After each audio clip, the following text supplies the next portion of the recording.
Role है? मेरा नाम बिंदु है, मैं ग्राम्य संस्थान में के साथ काम करती हूँ। ग्राम्य संस्थान पिछले 16-17 सालों से चंदौली ज़िले में काम करती है और उसमें चंदौली ज़िले में ख़ास तौर से आदिवासियों के साथ काम करती है। जो आदिवासी हैं, दलित हैं, उनके साथ काम करती है। जन घोषणा पत्र के लेके आपने आदिवासियों के साथ काम किया, तो उनकी मुख्य मांगे क्या थी? देखिए, खास तौर से उनकी मुख्य मांगे ये थी कि हमें आदिवासी का दर्जा दिया जाए।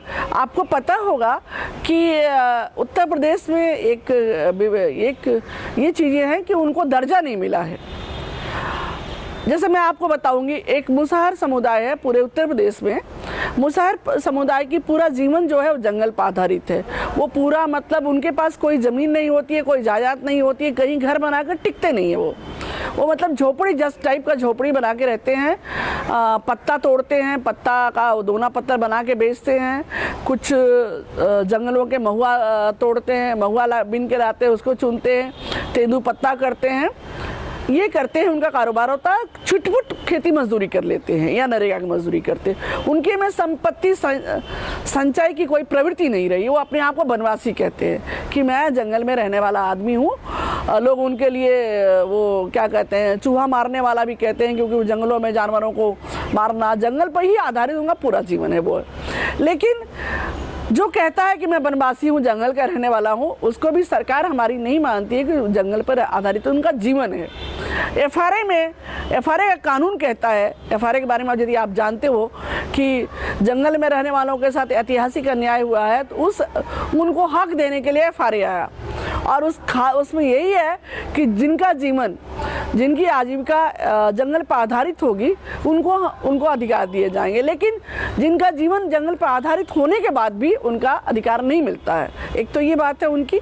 तो उनका सबसे पहले बात है कि हमें आदिवासी का दर्जा मिले, जिससे कि उनके लिए रोज़गार की सुविधा, सरकार की और सारी चीज़ों में सुविधाएं मिलेंगी। और दूसरी जातियाँ आपका कोल है। कोल और मुसहर दोनों के साथ ये है कि आप देखेंगे तो उनके फीचर बताते हैं कि वो आदिवासी हैं। मतलब चेहरे कुछ अजीब तरह से, बोलने का नाक से कुछ काले, वो एंथ्रोपोलॉजी के हिसाब से आप कहेंगे आदिवासी है। लेकिन हमारी सरकार उनको आदिवासी नहीं मानती है। कोलों को बगल में ही आपका मध्य प्रदेश है, मानता है आदिवासी। और आदिवासी होने के नाते उनको कई तरह के दर्जे मिल जाते हैं, रोजगार के दर्जे मिल जाते हैं, उनकी ज़मीनें नहीं छीनी जाती हैं, उनको और सरकारी सुविधाएं मिलती है। इन दो जातियों ने खास तौर से हम काम किए, तो इनकी ये मांग थी। आदिवासी महिलाओं को क्या स्थिति है, उनकी क्या मांगे हैं? आदिवासी महिलाओं का देखिए, आदिवासी समाज में महिला पुरुष में बहुत ज़्यादा अंतर नहीं है। दोनों मिलके काम करते हैं। हम कहेंगे शोषण भी मतलब उस तरह का नहीं है।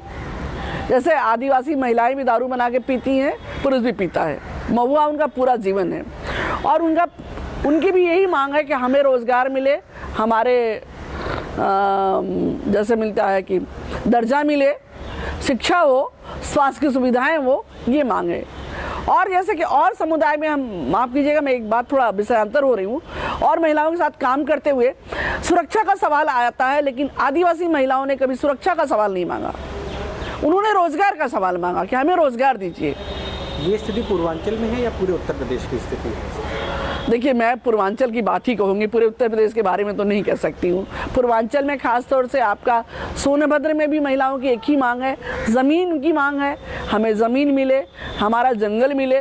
वो चाहते हैं कि जो प्राकृतिक संपदा थी उनकी, जो डैम थे, जो जंगल थे, जहाँ से लकड़ी लाते थे, जहाँ से महुआ लाते थे, चिरौंजी लाते थे, सारी आज ख़त्म हो गई हैं या उनका जंगल में रिजर्व फॉरेस्ट के नाम पर बैन किया गया है। तो वो अपने जंगल के अधिकार को मांगते हैं कि हमें जंगल का जो अधिकार वो दिया जाए, हमें यहाँ से विस्थापन न किया जाए। कई जगह उठा के विस्थापन किया जाता है कि तुम्हारी जंगल हमारा है, तुम्हारा नहीं है। ये है, इसको लेकर विरोध करते हैं लोग। जायका की बात करें कि उसके बारे में, हाँ, मैं एक बात कहूँगी कि एक तरफ सरकार एफआरए लाती है कि लोगों का ऐतिहासिक अन्याय दूर करने के लिए, वहीं सरकार साथ साथ जायका लाती है। एफआरए है, अधिकार देने वाला है, और जायका अधिकार छीनने वाला है। सरकार कहती है वेस्टलैंड पर लोग जो हैं वो पेड़ पौधे लगाएंगे, जंगल बनाएंगे, लोगों की आजीविका रहेगी। वेस्टलैंड कौन सा है? जो दावा फार्म जिन्होंने पे दावा किया है वही वेस्टलैंड है। लोगों को जो बस रहे हैं सदियों से वो वेस्टलैंड है उनके लिए। तो जायका जो है विरोधी है, मतलब जनता के विरोधी है। लेकिन उन्हीं में से कुछ लोगों को खरीद कर हम कहेंगे कि गरीबी इस कदर है कि किसी को भी 1,50,000 यदि जायका कमेटी को दे दिया जाता, 2-4 लोग बिक जाते हैं, और आज आपस में ही बांट के लोगों में मतलब दंगे करवा रही है, मारपीट करवा रही है, इस तरह की चीज़ें कर रही है। तो सरकार की जो नीति है ना, अब अपने तो नहीं पार पाई उन आदिवासियों से, क्योंकि हम मर जाएंगे, आदिवासियों को कहना मैं मर जाऊंगा, मर जाऊंगी, ज़मीन नहीं छोड़ूंगी। तो उन्होंने आपस में ही लगा दिया कि लो जायका आ गया, अब तो जाना ही पड़ेगा। तो ये जो नीति है खास तौर से, ठीक है।